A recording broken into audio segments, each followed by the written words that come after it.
s tebou, požehnaná si medzi ženami a požehnaný je plod života tvojho, Ježiš.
Vážení spoluobčania, milý Miško a všetci hostia. V živote každého človeka sú vzácne okamihy a pre teba, Miško, je tento deň. Je mi cťou a ďakujem, že sa môžem aj ja zúčastniť tejto krásnej slávnosti. Tvojou túžbou bolo vidieť čo najviac skrojovaných ľudí v kostole a stalo sa to skutočnosťou. Je zážitkom vidieť mladých ľudí, ktorí sa nehambia za naše tradície. Na záver treba poďakovať pánovi farárovi a každému, kto sa podielal pri organizácii tejto primičnej svätej omši. Dovoľte mi, aby som vám všetkým, a hlavne tebe, Michal, v závere zaželala za celú obec Studienka veľa slnečných dní v živote.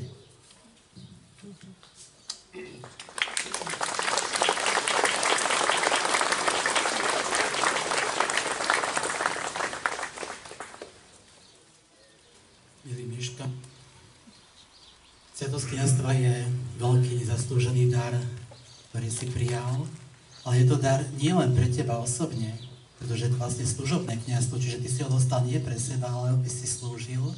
Je to dar pre celú cirkev. A zvlášť je to aj dar milosti pre našu farnosť, z ktorej vychádzaš.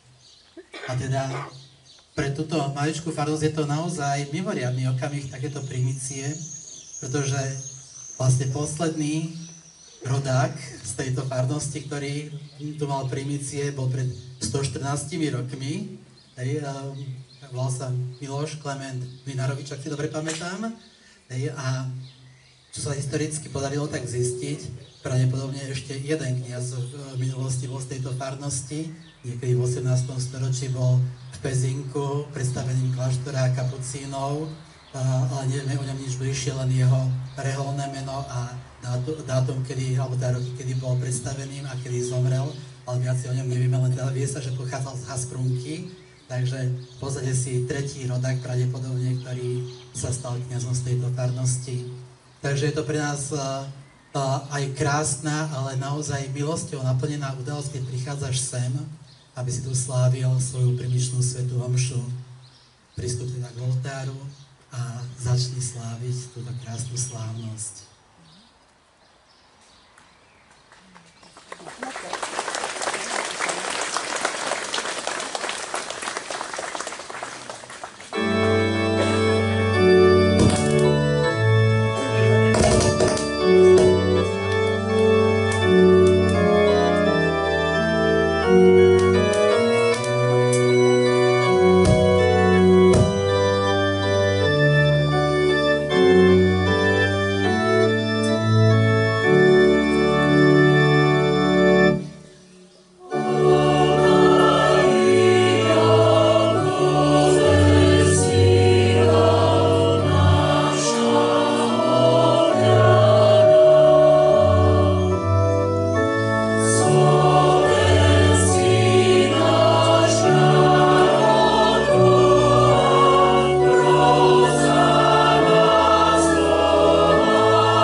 Syna i Ducha Svätého. Milosť nášho Pána Ježíša Krista, láska Boha Otca i spoločenstvo Ducha Svätého nech je s vami všetkými. Drahí oltárni spolubratia, drahý pán diakon, ministranti, bohoslovci, pani starostka, vedenie obce, milí krojovaní, drahí farníci, milá rodina, vlastne celá farská rodina, by som to tak mohol povedať, drahí priatelia z ďaleka až z Mexika, naozaj je to jeden z Mexika,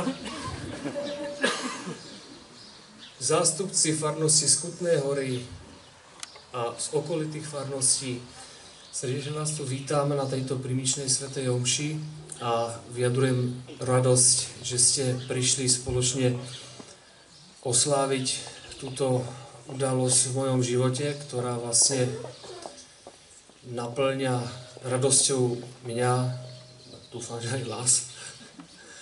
A keď si pamätám na vysviacku, čo si pamätám, nebolo to dávno, je to minulý týždeň, tak pán biskup nám v jednom obrade tej vysviacky hovoril jednu krásnu vetu, ktorá sa ma hlboko dotkla, už keď sme boli seminaristi. Vždycky sa v tom obrade hovorí: pamätaj si, čo budeš konať a naplň svoj život tajomstvom Pánovho kríža.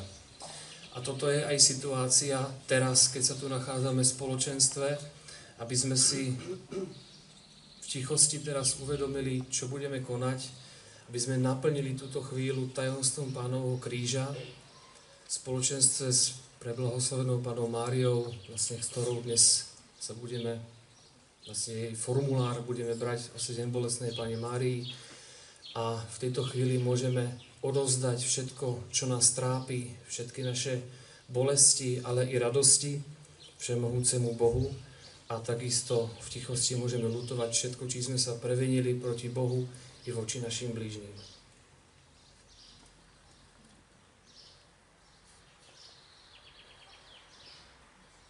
Vyznávam všemohúcemu Bohu i vám, bratia a sestry, že som vás hrešil myšlienkami, slovami, skutkami a zanedbávaním dobrého.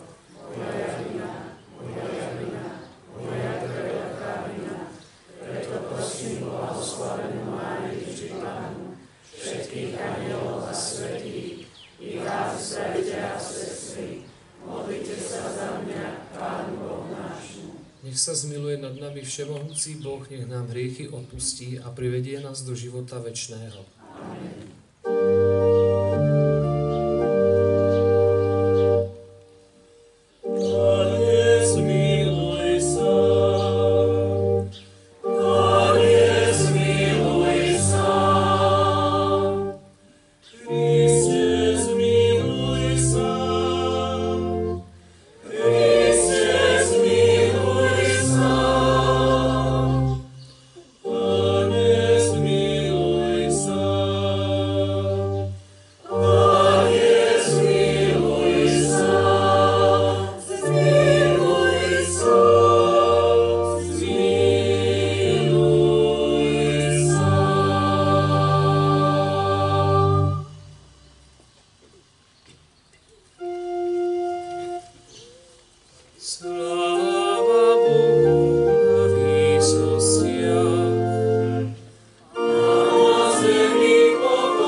Všemohúci Bože, Ty si dal pre bolestnej matke Márii silu, aby stála pri tvojom ukrižovanom synovi a spolu s ním trpela.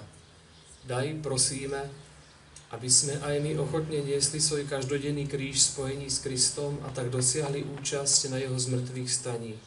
Lebo on je Boh a s tebou žije a kráľuje v jednote Ducha Svätého po všetky veky vekov. Amen.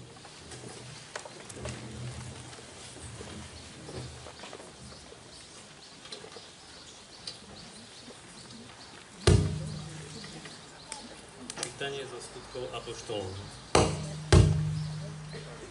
Keď bol Ježiš vzatý do neba, apoštoli sa vrátili do Jeruzalema z hory, ktorá sa volá Olivová a je blízko Jeruzalema, vzdialená toľko, koľko je dovolené prejsť v sobotu.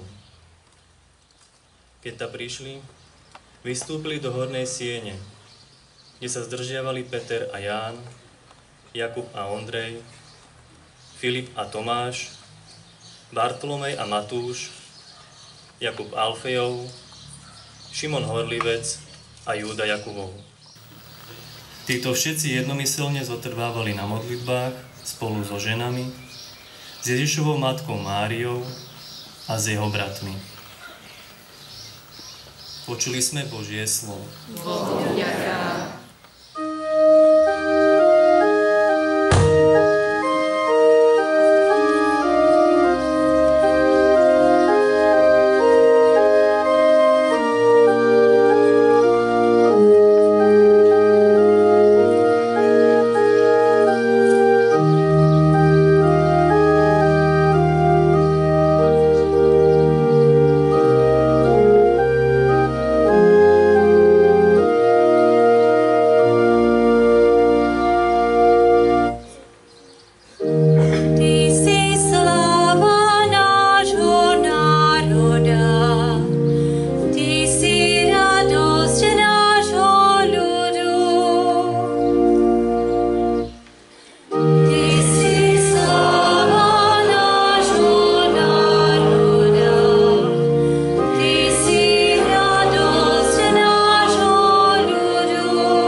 Čítanie z prvého listu svätého apoštola Petra. Milovaní, radujte sa, keď máte účasť na Kristových utrpeniach, aby ste sa radovali a plesali aj vtedy, keď sa zjaví jeho sláva. Keď vás hanobia pre Kristovo meno, ste blahoslavení, lebo duch slávy a Boží na vás spočíva. Len nech nik z vás netrpí ako vrah alebo zlodej, alebo zločinec, alebo sliedič. Kto však trpí ako kresťan, nech sa nehanbí, ale nech oslavuje Boha týmto menom. Počuli sme Božie slovo.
Pán s vami.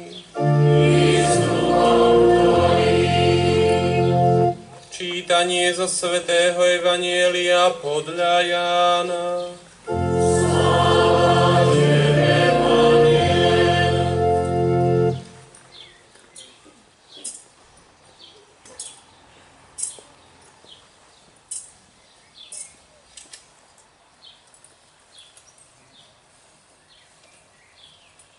Pri Ježišovom kríži stála jeho matka, sestra jeho matky, Mária Kleopasova a Mária Magdaléna. Keď Ježiš uzrel matku a pri nej učeníka, ktorého miloval, povedal matke: Žena, hľa tvoj syn. Potom povedal učeníkovi: Hľa tvoja matka. A od tej hodiny si ju učeník vzal k sebe. Počuli sme slovo Pánovo.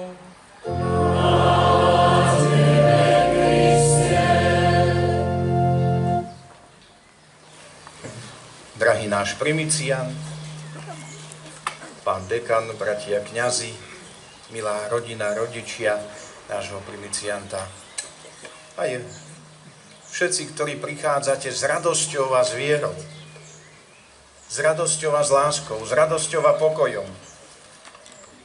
Čo dnes potrebuje náš svet najviac? A do toho, keď dáme slovo kňaz, je to zvláštne slovo pre tento svet. Jedni ho milujú, druhí nenávidia, je obdivovaný a iní sa z neho smejú. Pre jedných je autoritou a druhí nemôžu nájsť dobré slovo. Žiaľ, aj takýmto znamením je dnes kňaz v našom svete. Na kňazovi sa najskôr a najľahšie hľadá chyba, ktoré tie chyby mnohí ľudia na sebe nevidia. A my sa takto môžeme pýtať aj dnes, aký je ten Kristov kňaz? Aký je a bude aj ten náš primiciant Michal? Henry Bordeaux preto volá: kňaz si človekom, ale nesmie žiť len ako žijú ľudia. Aby si mohol milovať Boha, musíš milovať ľudí. Ty kňaz, človek, ubožiačik malý a predsa si veľký. Jednou rukou objímaš zem a druhou dosahuješ nekonečnosť. Aj pred svetou omšou som sa ťa spýtal: má strach? Bojí sa? Neboj sa. Pretože každý, aj ja, som mal strach. A prvú noc na novom mieste, keď som bol v roku 92, aj som si poplakal. Ako to zvládnem? Ako to pôjde? Neboj sa. Toto slovo zvlášť používam a zvlášť ho kladiem tebe na srdce, Michal. Pretože si bol generáciou svätého Jána Pavla II., ktorý bol tvoj najväčší vzor a najviac ťa oslovil v tvojom živote, ako si spomínal. A keď táto zem, alebo dve zeme, lepšie povedané, že dve krajiny, Česko a Slovensko, vtedy ešte v jednom štáte prežívali veľkú prípravu, tak ako ty na tieto primície, prípravu na tie dva krásne dni, že príchod posla lásky a svetca, ktorý bol najväčšou inšpiráciou tvojho kňazského života, svätý Ján Pavol II. Ty vtedy prichádzaš na tento svet 21. apríla 1990. A keď tvoj otec prichádza do pôrodnice ťa navštíviť, vtedy letel vrtuľník s Jánom Pavlom II. Nad nemocnicou z Moravy do Bratislavy.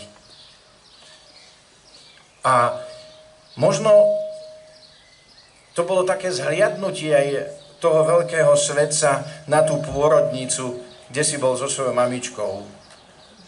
Že sa narodil kňaz Michal, ale my si musíme počkať tých 34 rokov ešte. Dodnes. Možno básním. Ale kto sa utieka tomuto svetcovi, väčšinou nikdy nebýva sklamaný.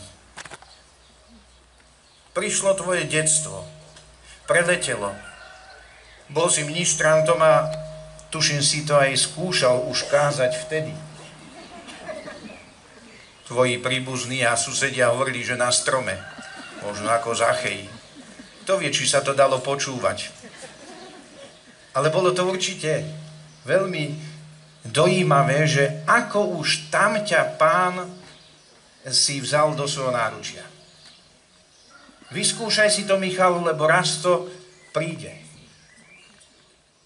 A my za to dnes môžeme nesmierne ďakovať.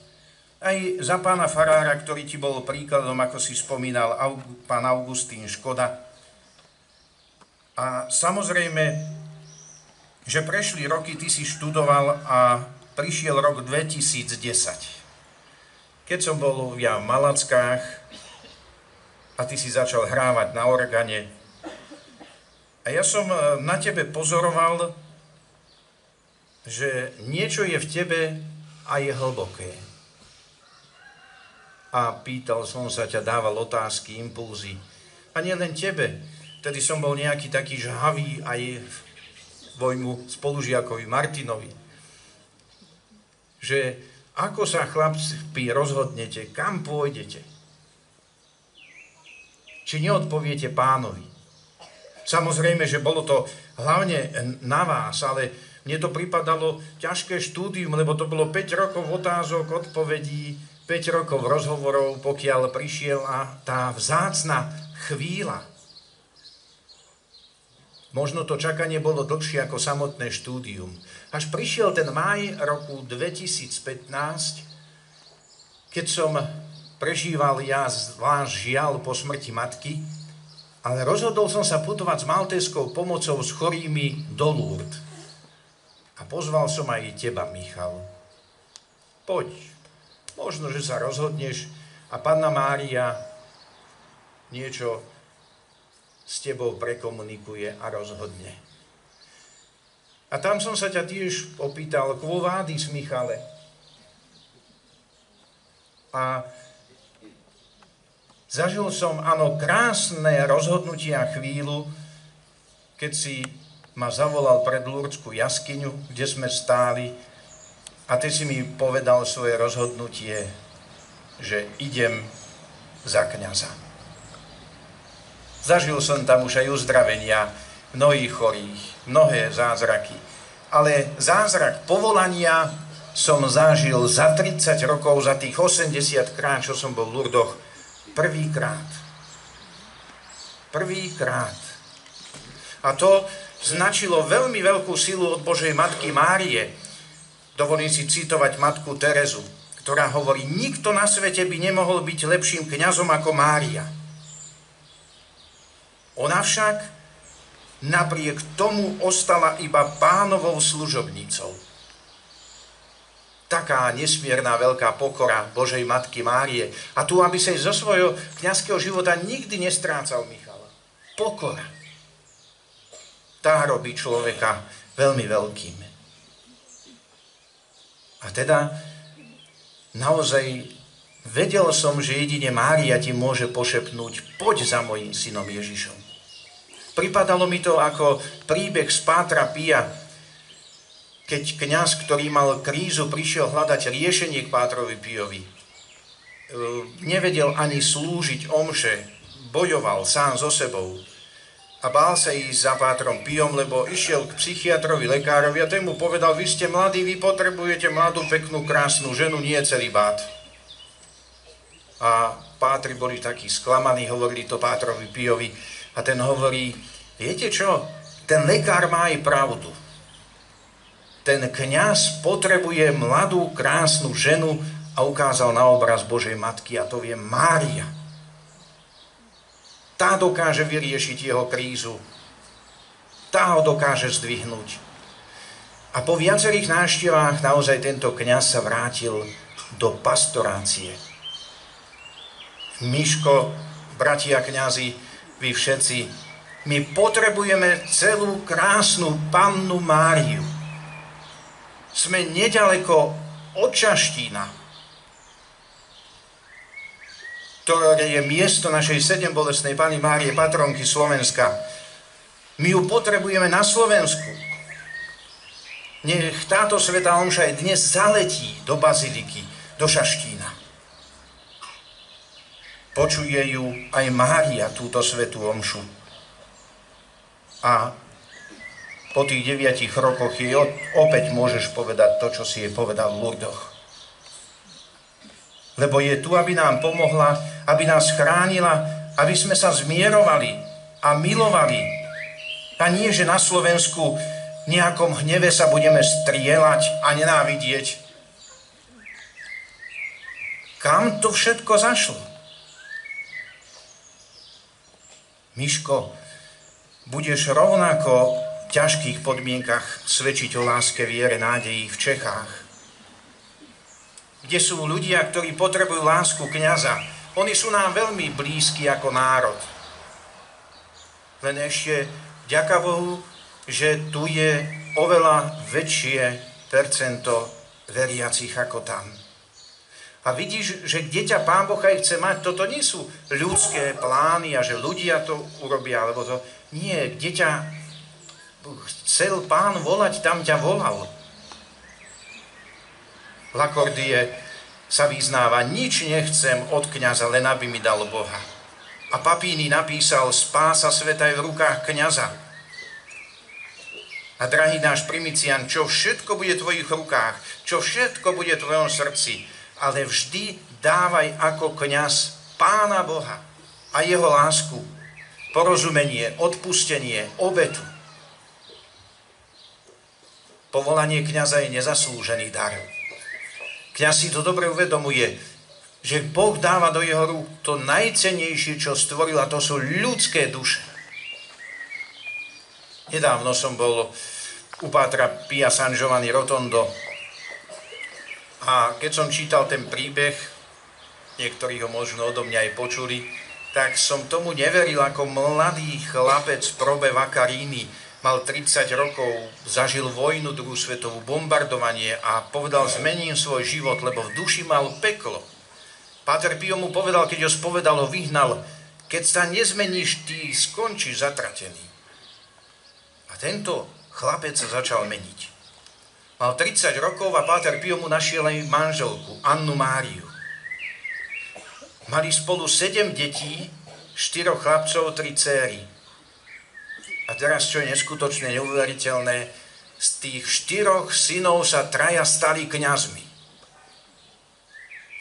A keď Anna Mária, manželka tohto Proba, zomrela v mariánskom roku 1988, skončil Probe teológiu a ako starček bol vysvetený za kňaza. Úžasné, kde to ten Páter Pio mohol vedieť a zobrať? Že našiel manželku, našiel marnotratného syna, našiel 3 kňazov tej rodine a ešte aj 4. otca. Aké zázraky môže Pán Boh urobiť skrze kňaza, skrze svetca, skrze vás všetkých. To je niekedy neskutočné, keď čítame tie dejiny lásky a spásy svetcov. Čo sa všetko môže odohrať v mojom, tvojom živote, ako naozaj koľko veriacich v živote kňaz stretne, ale aj neveriacich. A cez ňo majú vidieť Boha. Tvoj vzor, ale aj náš, Michal, svätý Ján Pavol II to potvrdzuje, keď hovorí, kresťania nehľadajú v kňazovi iba človeka, ktorý ich príjme, ktorý ich rád vypočuje. Oni v ňom hľadajú človeka, ktorý im pomôže hľadieť na Boha. A keď sme hľadeli na tohto svetca, mne osobne najviac priblížil Ježiša. Ja som ako aj študent hovoril, že ako vyzerá Ježiš, ako Ján Pavol II. Veľký svetec svätý Ján Mária Vianney hovorí o tajomstve kňazstva. Kňaz je láskou Kristovho srdca. Kňaz je niečo tak nesmierne, že keby to on sám pochopil, zomrel by. Veľmi hlboká myšlienka od tohto najsvätejšieho kňaza, najasketickejšieho. Boží služobník je skutočne obklopený tajomstvom nesmiernej, nepochopiteľnej Božej lásky a je tajomstvom aj sám pre seba. To tajomstvo sa začalo na sviatok povýšenia Svätého Kríža Michal 14. septembra 2015, keď si nastúpil do kňazského seminára. Na štúdii aj s krížom. Už bohoslovcovi sa niekedy postavia veľké prekážky a skúšky do cesty, aby ich prijal, prekonal a zvládol s Božou pomocou. A niekedy sa takto pýta, chce to odo mňa Pán Boh, nechce? Prečo musím prežívať to, čo prežívam? Prečo ma ľudia nepochopia? Prečo je tá cesta ťažká už bohoslovca? Ježiš a Mária ti odpovedia. Raz som stál pri hrobe, ani som nevedel v našej dedine bohoslovca. Mal tam aj fotku a zomrel ten, ktorý teda študoval teológiu. Nemohol sa stať kňazom. A ja som pri tom hrobe ďakoval Pánovi za čas, za službu, ktoré mi doteraz daroval. Môj otec mi vždy hovoril, Pán Boh ťa chce mať tam a potrebuje ťa tam, kde práve si. A tam aj budeš. Môžeš bežať, utekať, nechcieť. Tam budeš. A tie roku 2021 si putoval do Čiech, minulý rok si mal diakonát a teraz kňazstvo. Michal, dokázal si to. Dokázal. Aj keď sme možno my niekedy pochybovali. A naozaj tých náročných 9 rokov štúdia, praxe a 5 rokov rozhodovania a máš 34. rok. A nestálo to za to? Stálo. Nech by sa dialo čokoľvek, stálo to za to. Aj s tou námahou a s tými prekážkami si Kristov kňaz. Moc Kristovho kríža jeho skriesenia je väčšia, než akékoľvek zlo sveta, ktorým by sa človek mohol a mal báť. Pokoj vám. To dnes všetci chceme najviac počúvať v našom rozbúrenom svete. Zanes toto každému, s kým sa stretneš, kde budeš pôsobiť. Pokoj vám. Dnes ten pokoj nesmierne potrebujeme. Pokoj kňazstva, pokoj duše, pokoj vzťahov, pokoj vo svete. Buď vo svete ako kňaz svetlom, soľou a kvasom. Modlieval som sa za teba. A ty sa modlí za mňa aj za nás všetkých. Nezabudni sa dnes poďakovať dobrotivému Pánu aj za svojich tu prítomných rodičov, ktorých si nevyberáme, ale Stvoriteľ nám ich dáva ako dar. Nech im Pán Boh 100-násobne odmení, čo obetovali pre teba. Keď matka Pátra Pia vyprevádzala z domu svojho syna, hovorila, srdce mi ide puknúť, ale viem, že svätý František ťa volá. Musíš ísť.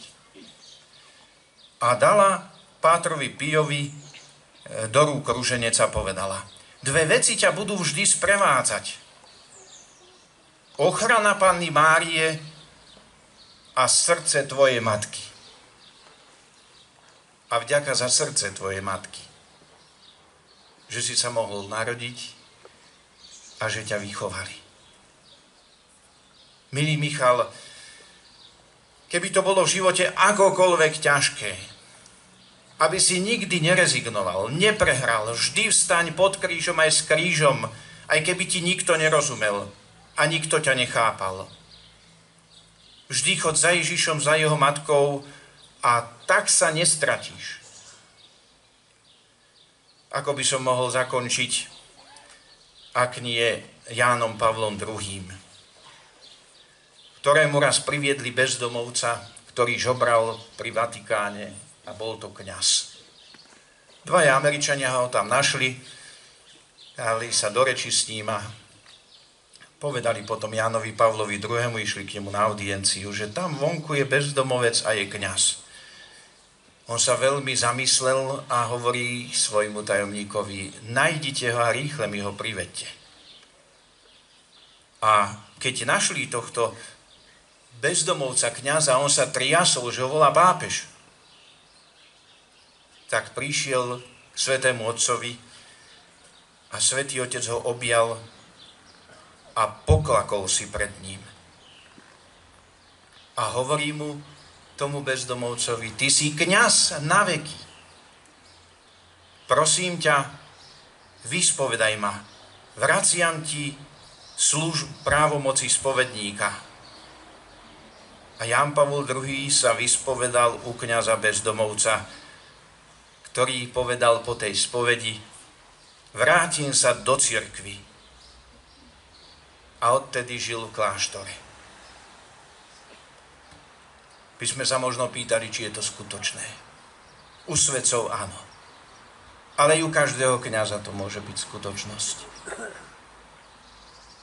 Nedávno som slávil so svojím dobrým učiteľom, ktorý ma priviedol ku kňazstvu, 65. výročie kňazskej vysviacky. Hlboko som to prežíval, lebo som ho musel už aj dvíhať, aj pomôcť mu sadnúť. Človek sa tak triasol na tele aj na hlase, že aké je aj kňazstvo tých 88 rokov života. A on v jednej relácii, rozhovore televízii povedal: som šťastný kňaz. A nádhernú myšlienku povedal: modlím sa za všetkých kňazov, aby boli šťastnými kňazmi. Michal, a ja ti to prajem a prosím nášho Pána, prosím Pannu Máriu, aj tvoj veľký vzor, svätého Jána Pavla II. Buď šťastný kňaz a požehnaný. Amen.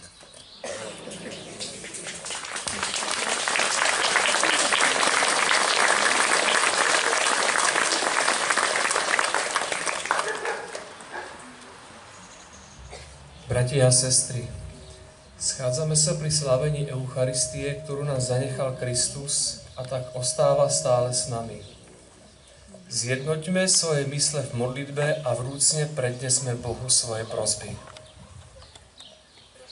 Prosme za nášho novokňaza Michala, aby ho zmŕtvychvstalý Kristus prevádzal po všetky dni života a naplňal ho duchovnou radosťou.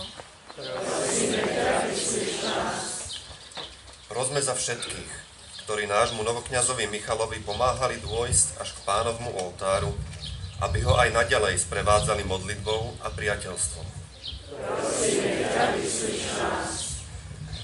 Prosme za rodičov, brata a celú rodinu nášho novokňaza, aby boli naplnení Božím požehnaním a zachovaj im zdravie. Prosme za nás tu zhromaždených, aby sme prijali v Eucharistii živého Krista a vnášali do svojich domovov silu jeho lásky. Prosme v tejto svätej omši na príhovor sedembolestnej Panny Márie za našu farnosť, za celú rodinu primicianta, živých i zosnulých priateľov, podporovateľov a všetkých, ktorí pomáhali pri príprave dnešnej slávnosti. Ja vás v tejto chvíli prosím v tichosti, pomodlite sa za mňa.